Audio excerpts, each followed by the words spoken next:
Good day, everyone. So here is our topic for today's discussion. So we've already discussed on the classroom the scalar and vector quantities. Now we're going to rediscuss, digging deeper and having more examples with regards to the topic. So as we move, what is a resultant vector? A resultant vector would be the result of adding two or more vectors together. We have the magnitude of the resultant vector, which represents the r, and as well as the vector angle theta.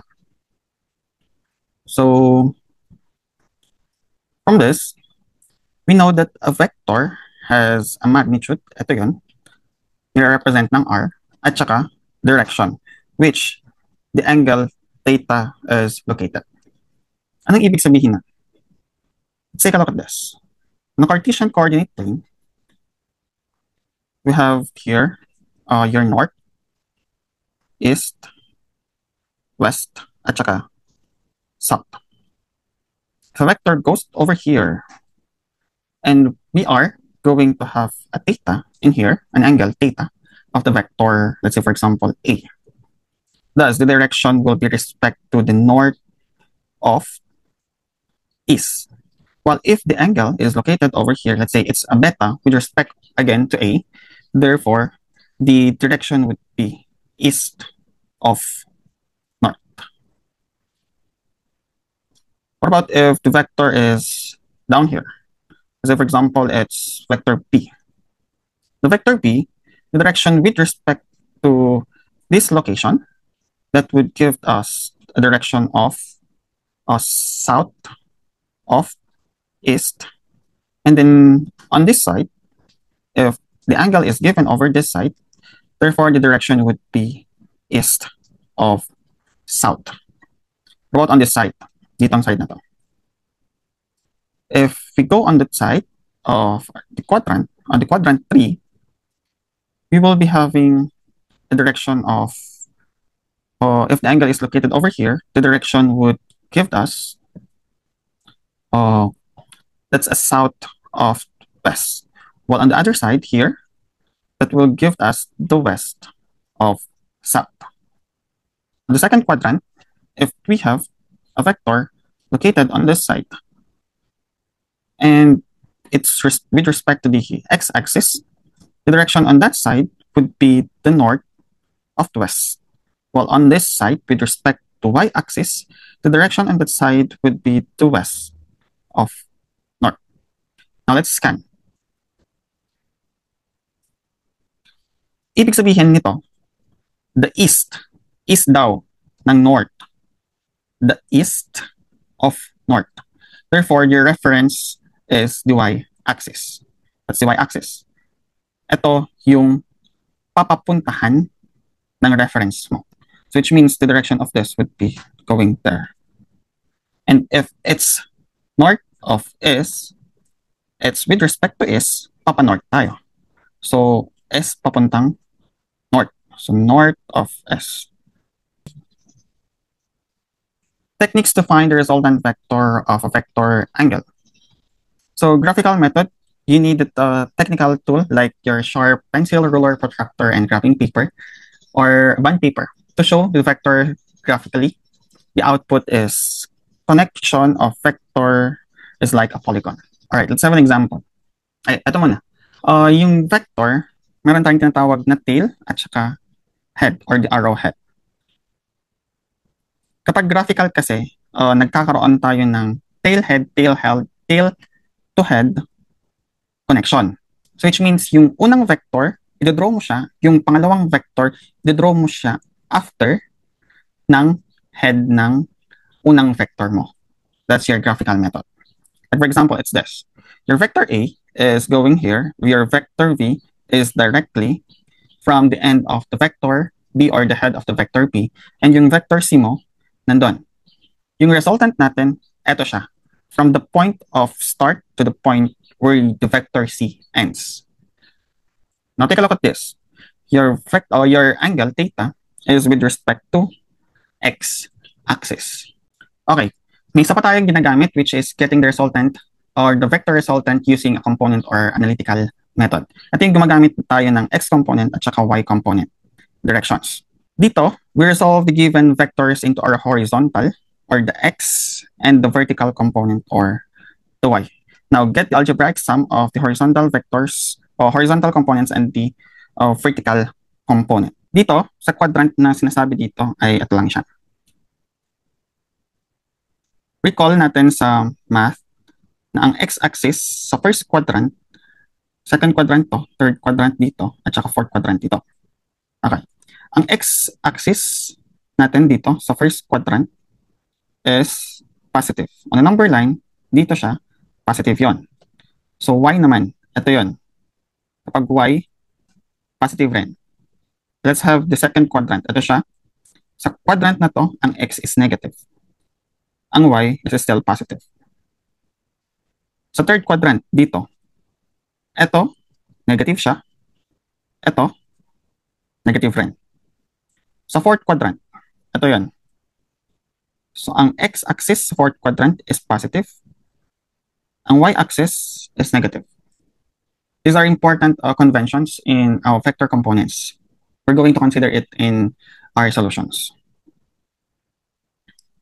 All right, so after getting the sum of the resultant vector r and the sum of the resultant vector y, we're going to find the, let's say for example, we have ax plus bx plus cx plus kung ano pa yung nandito hanggang zx, kung hanggang zx yung ano natin. So y, so y naman, we have this component vectors. Okay. So if we're going to have the resultant vector, we're going to take the square root of the summation and we square them, the sum of the summations. Okay. So ano naman yung theta natin? Yung angle or yung direction, nakakonsider siya sa arc tan of the summation of ry all over the summation of the component of x. Ito yung mga important details na kailangan natin. Okay, let's move to a practice problem. We have a practice problem over here. We have this vector, the vector A. Vector A natin is 30 degrees. Inclined siya from the x-axis. Vector A. So vector V natin, nasa y-axis siya, which is 5 Newton. So vector C, we have on the x-axis, atin, that is a 7 Newton. Now we go to vector D. It's 40 degrees. The reference is on the y-axis. That's 3.5 Newton. The first thing we're going to do into this is, syempre, meron na tayong visualization on how the problem is. Ang susunod na gagawin natin would be identifying the given. In identifying the given, we're going to have the given ng A. Anong given ng A? Ang given ng A is ito. So it means that it's 5 Newton, 30 degrees. With respect to x siya. So balik tayo doon sa discussion kaninang ano. Ito. With respect to x siya. So which means north is yun. Ulit. Ito yun. So north is yung direction. So that would be north of east. Okay, vector B. Ang vector B natin is ito. Since yan, so we have, again, 5 Newton. 5 Newton, yung direction niya ano. So since wala siyang angle of direction and it is on the y-axis, therefore, take the north. So vector C. Ang vector C natin, ito. Ang vector C natin ito, nasa x-axis siya. So the vector C is 7 Newton. 7 Newton, ano yung direction? Ang direction niya is west, papuntang west. So that is west. Okay, D. Ang D natin ay ito. So if yan yung D, ano yung magiging given? That would be 3.5 Newton. Ano yung direction? Remember that the direction is with respect to, the angle is with respect to y-axis. Balik tayo sa unang discussion. Ito. Ang sabi kapag with respect to y-axis yun, ito yun. So, west of south siya. Okay, since y-axis to, west of south tayo. West of south. Okay? Anong sunod? Ang susunod would be we're going to have the table na. Okay, we have your vector A, vector B, C, at saka D.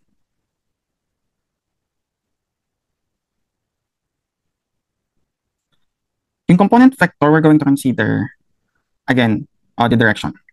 Okay. So, since 5 Newton, meron siyang angle and a direction. Paano natin kukunin yon? So, remember that in a component vector, we're going to consider an y dito. Dito tayo. Y. Component ng y. At saka, component nito. Yung x. Yung x component. Sige. So, since 30 to, remember that we have a function of a SOHCAHTOA. Okay. SOHCAHTOA. So, kapag so yun, opposite. Opposite. So, opposite so. Opposite so that's y, ay. So, punta muna tayo sa ay. Ang component ng ay is so that means yung we have 5 Newton, so sine 30 degrees. Okay. Next. Katabi niya yung ax. Ano yung katabi? Adjacent. Katabi. Katabi niya yun. So we have your adjacent. So adjacent yung ax. So that would be 5 Newton cosine 30 degree. Okay. So vector v na tayo. Vector v. So vector v, next component siya. Meron bang x? Wala. Since ang vector v natin is 5 Newton pa north, ang component lang natin would be on the y-axis. So sa y lang tayo. So magiging 0 ito. Since north nga, so positive siya. So it means 5 Newton. Okay, C. C tayo. Sa C, x component, nasa x-axis yun. Direction niya is W, so that's the west. Meron siyang y-axis? Wala. Which means C would be 7 Newton. Convention. Ano yung convention niya? This is on the west. Ibig sabihin nun, ang x component niya, ang cx niya would be negative. Means negative to. Wala tayong y component, so that's 0. Next, D. So let's have your D. 3.5 Newton, that would be 40 degrees west of south. Okay, sa D, west of south, ito yun. So, mag-drawing tayo ng component niya. Okay, ang component niya would be ang dy, yung dx, ito yan, dx. Okay, yung dy, katabi niya, yung angle, so that's dy. Ano yung katabi ulit? Katabi. Cosine. So, which means that would be 3.5 Newton katabi, so cosine 40. So, dx naman. Dx. Opposite siya. Opposite siya ng angle natin. So, opposite to. Opposite na side. So, which means opposite so. Opposite so. So, that would be 3.5 Newton sine 40 degrees. Okay, copy natin sa table. So, that would be, asan na? Ito. That would be, meron pa pala. Kalimutan ko, sorry. Since nasa third quadrant yung, natin, yung vector, we're going to have a convention of a negative on y and a negative on the x. Kasi, yung component niya, nandito, tsaka nandito. Parehong negative. Okay. So, that's negative 3.5 Newton o x, that's sine 40 degrees. Next is negative 3.5 Newton cosine 40 degrees. Okay, we're ready to get the summation of Rx. Okay? Summation of Rx na tayo. Summation of Rx at saka summation of Ry. Okay. So, in order to have this, we're going to have your calculator. Input lang natin to, mga to. Input lang natin yung ito sa calculator natin. Okay. Let's have this first. We have 5 cosine 30. Remember muna, yung calculator nyo dapat nasa taas may D sa taas para nasa degrees yung mga trigonometric function natin. Plus, ito, we have 0. I-add natin yung negative 7. At saka i-add natin yung ito, which is negative 3.5 sine 40. And we're going to have 4.9196 Newton. Okay. Approximate siya. Ang gagawin natin i-store natin siya sa X. Ang pag-store, we're going to press a shift. Ito, may STO sa taas, sa CRL. Click natin yon. And then, may X sa taas ng close parenthesis. Doon. Kapag lumabas to, ibig sabihin, nasa X na siya. Okay, press AC. Paano natin malalaman kapag nasa X? We're going to press alpha. And then, ito. Nakikita mo, may X doon. We're going to press equal sign. Yung in-store natin, negative 4.9196, which is our summation of Rx. Para mas madali, hindi tayo enter sa calc. Okay. So, let's have your Y component. So, that would be ito muna. So, that's 5 sine 30 plus ito, 5 plus 5 Newton plus ito, 0 plus negative 3.5 cosine of 40 equals, that's 4.8188. Okay, so again, same as the X, we're going to store it on Y. So we press shift CRL and then store na siya papuntang Y. Okay, try natin i-recall. So that's alpha Y. Same. So nandun na yun. So AC. Okay, paano natin kukunin yung magnitude ng resultant vector natin? We're going to have the formula.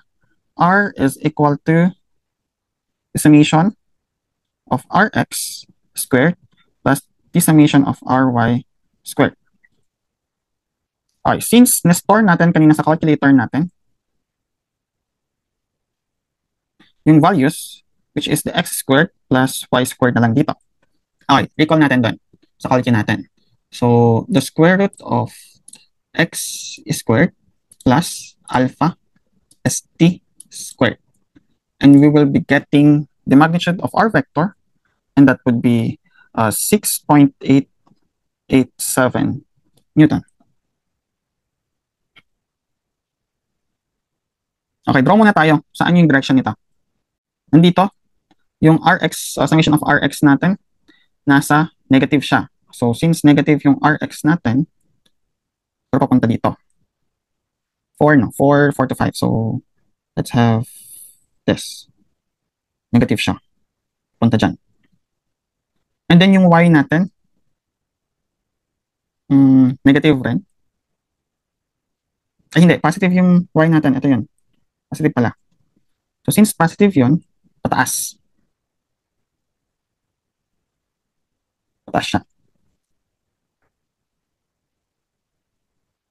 Kung pataas yun, magiging resultant vector natin ay from the origin to the endpoint. So, ito siya. Okay. That would be our R. Okay. Saan nga yun yung angle natin? Ang angle natin would be, pwedeng ito, theta. Sige, theta mo na. Yan na lang. So, meron tayong, ito yung summation of R y. Ito yung summation of r x. Tingnan na lang. Okay, paano natin kukunin yung theta? Given tayo, given ngayon tayo ng r, ito, at saka ito. Ang wala lang tayo is yung theta. Paano natin kukunin yon? We're going to have your TOA. Your TOA. Meron tayong opposite at saka meron tayong adjacent. So, ang TOA is tan of theta is equal to opposite, that is the summation of r, opposite, ry pala. ry all over the summation of rx. May tan dito. May tan dito. Eh, ang kailangan lang natin is yung theta. Adi, kunin natin yung arctan niya. So, that would be arctan of the summation of ry over the rx. Okay? Na-store na natin kanina yung values ng summation of ry at saka rx, so y at saka x respectively. So, magiging y yan at saka x dito. So, ang theta natin would be, okay, we're going to have shift, yung arctan, ito. Yung arctan natin, ito, shift tan, arctan na, at saka alpha, y, all over alpha, x. And press equal sign, and that would be negative 4.405 degrees. Bakit siya negative? Kasi ito, yung direction natin, clockwise yung angle niya. Kapag negative yung angle, pa-clockwise siya na may measure from the positive x-axis. Pag ganito, negative yun. Kapag naman anti-clockwise or counter-clockwise, pag ganito siya, from positive pa-counter ng clockwise, opposing the direction of a clock. Therefore, ang angle natin would be a positive measurement. And since ang reference angle natin sa second quadrant is from the x-axis of this, papuntang ganun, naputol lang kasi ito yung consideration natin. So which means this is a negative. Okay, therefore, our answer for the problem would be r is equal to 6.887 Newton, 44.405 degrees north of west. And that would be our final answer. Okay, let's move to a word problem. Move tayo sa word problem. Ito. A golfer putting on a green requires 3 strokes to hold the ball. During the first put, the ball rolls 5 meters due east. For the second put, the ball travels 2.1 meters at the angle of 20 degrees north of east. The third put is 0.5 due north. What is the displacement would have been needed to hold the ball on the very first put? Okay, throw muna tayo. In a word problem, we need to visualize your problem first in order for us to solve. Okay, step by step. Sabi dito, a golfer, draw muna tayo ng Cartesian plane.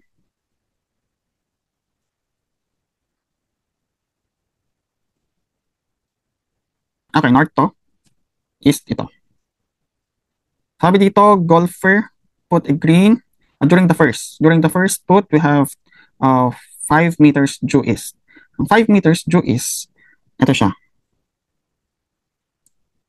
5 meters due east. Let's have a highlight this.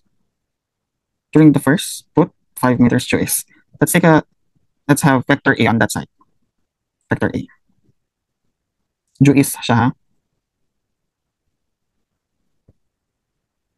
Okay, next. Ang next is for the second put, the ball travels 2.1 meters at an angle of 20 degrees north of east. Pa-north of east daw. So, pa-north east Ito yun. So north is at 20 degrees. Let's have this as your B. Next. Ang sunod, the third foot is 50 meters due north. Kung 50 meters due north yun, ibig sabihin nun, pataas. Kung pataas siya, hindi papuntang ganito. So, let's have it as C. Tsaka, meron tayong C. Ang tinatanong, ano daw yung displacement? So, that's the R. Would have been needed to hold the ball at the very first foot. Ano ba yung very first foot natin? Nandito. So, which means, tinatanong niya, ito. Ito yung tinatanong niya. That would be your R. Yung angle natin, ito. That's your angle, theta. Okay, na-visualize natin, meron tayong representation on Cartesian plane. So, since visualize na natin, anong susunod? We're going to have the given. We're going to write the given. From our graph, the given would be A. Yung A natin ito. So that would be ano pala sa graph? Sa problem. So that's 5 meters. 5 meters. Papuntang east. Okay, B. B is my angle siya. That's 2. So yun. 2.1. 2.1 meters. 20 degrees north of east. Okay, C. C is north lang siya. Due north. 0.5. 0.5 meters north. Okay, let's have your table now. Your vector, your x component, and your y component. Okay, vector A. Vector A natin. Vector A, ang component niya, ito. Wala siyang y component, so ang y component natin would be 0.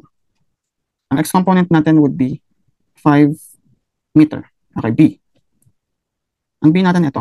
May angle siya of direction. So which means B would be ito yung x. Sorry. Ito yung x niya. So katabi niya. Katabi. So cosine. So that would be 2.1 meter katabi cosine 20 degrees. Okay.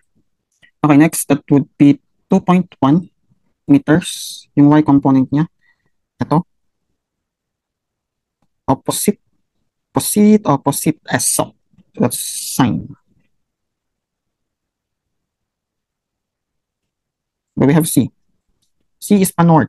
Due north lang siya pataas. So wala siyang x component. So that's 0. Ang y component niya would be 0.5 meters. Okay. So summation of Rx. Hiwagang calcu. Ito siya. Ang gina tayo. Express this summation of Rx. So that's 5. Summation of Rx. Ito muna. Put natin muna yung 5. Okay, 5. 5 plus ito. 2.1 cosine of 20 plus ito. That's 0. Equals, that would be 6.973 meters. Yung y. Ry. Yung Ry, start muna natin to. Nasa calcu. Shift RCL X. Nasa X na. Ry na tayo. Ito. That would be 0 plus 2.1 sine of 20 degrees plus 0.5 equals, that is 1.218 meters. Next, yung magnitude naman ng magnitude na tayo ng R. So R is equal to summation of Rx squared plus summation of ry squared. Okay, start muna pala natin yung y natin. Shift RCL y. Nasa y na. Okay. So, ang r natin would be the square root ng x squared sa calcu natin at saka y squared sa calcu. So, that is square root of alpha x squared plus alpha y squared. It's equal to, r is equal to 7.079 meters. Okay, balik tayo dito. Kung papansin nyo, positive pareho yung component vector natin sa resultant. Tama ba? Positive? Yes, because in our graph, nasa first quadrant siya, which is the x-axis is positive and the y-axis is positive. So, tama. Ngayon, mag-measure tayo ng angle. So, ito yung y, ito yung x. Okay. So, your theta would be arctan of the summation of ry over the summation of rx. And that's tan theta. On our calculator, store na natin yung values ng summation of ry. So, that's y. Ang summation of rx ay x sa calcu natin. So, recall natin. So, that would be a shift tan alpha y all over alpha x. And that would be equal to 9.9010 degrees. Okay, 9.910. That's his estimation rounding up.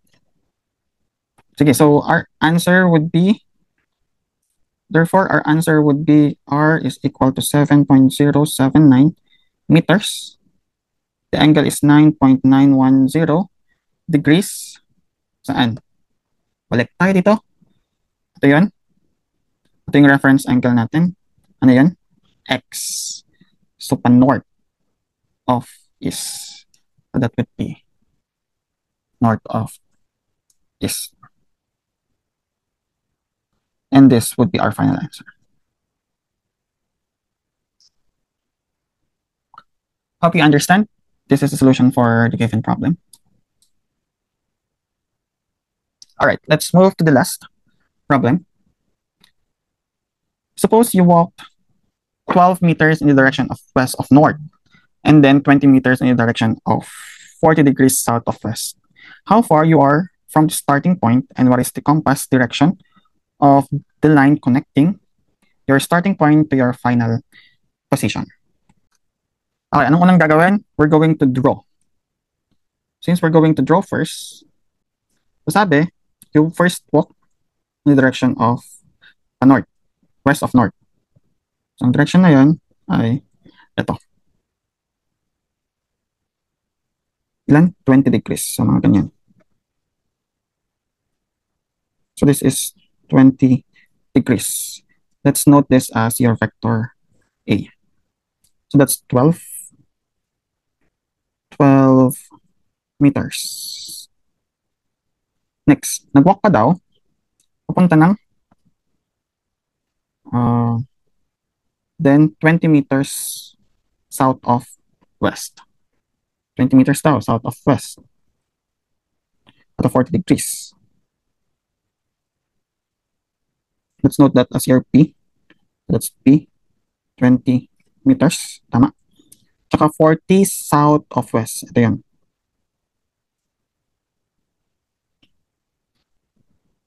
Ngayon, ano daw yung direction at saka yung displacement?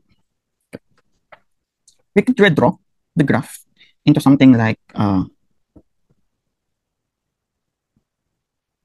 ito papunta dito.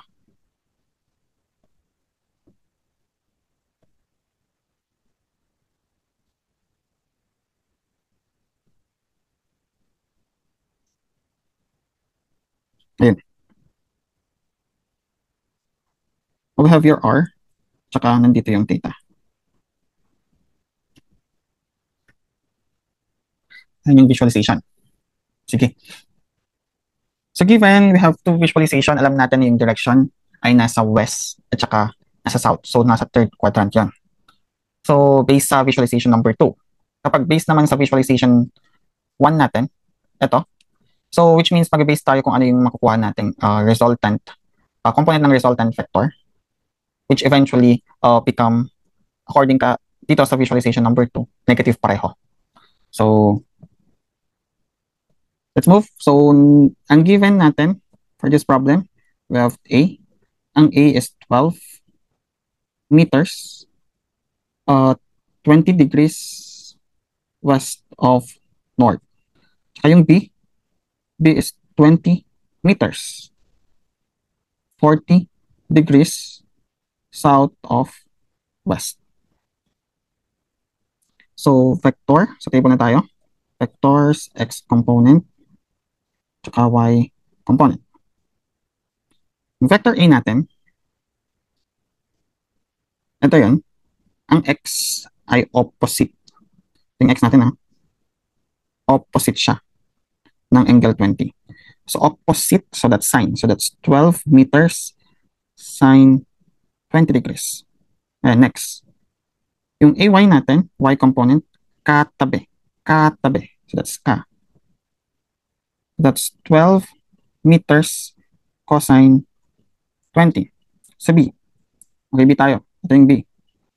Yung X, ito yung X, katabi nito. So, that's ka. Katabi. So, that's 20 meters cosine 40 degrees. Next, ito yung y component ng B. This is opposite. So, that's opposite. So, that's 20 sine meters sine 40 degrees. Now, we're ready to compute for the component vector of the resultant one. We have your Rx. May nakalimutan ako. Ano yan? Yung convention. Tignan muna natin. Yung x sa west, since west siya, yung x dito should be negative. Yun, negative yun. Next. Yung y, positive. Tama, positive. O, sa B. Yung x, negative dapat. Tsaka yung y. Y natin, pababa. So, that's negative. Indicating negative yan.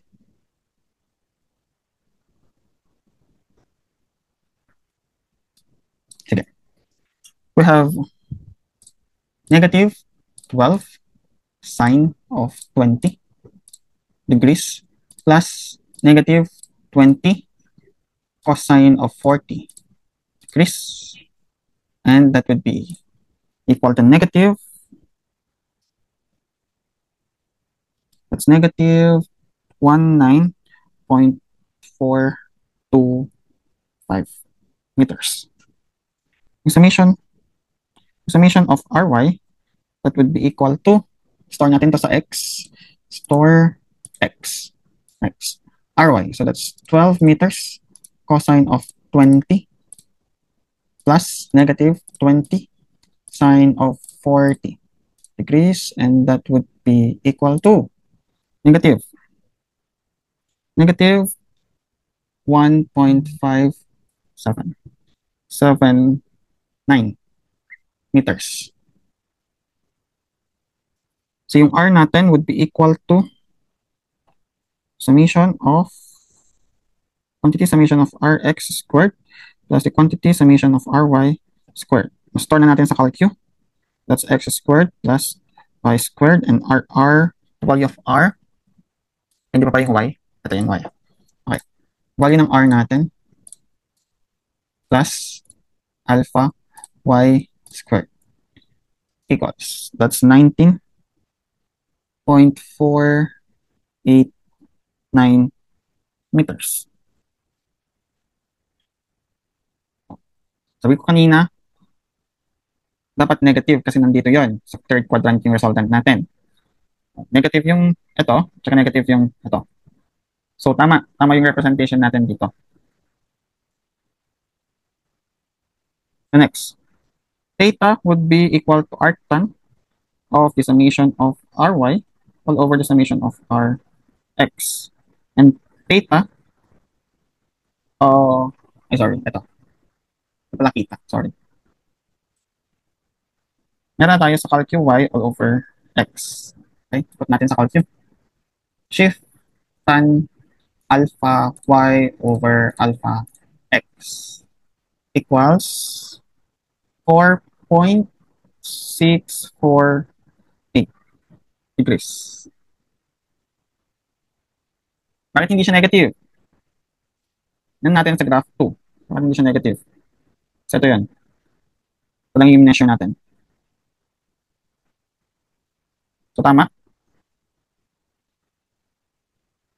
Negative, negative yun. So definitely nasa quadrant 3. So our answer, final answer would be R is equal to 19.489 meters, 4.648 degrees south of west. And this would be our final answer.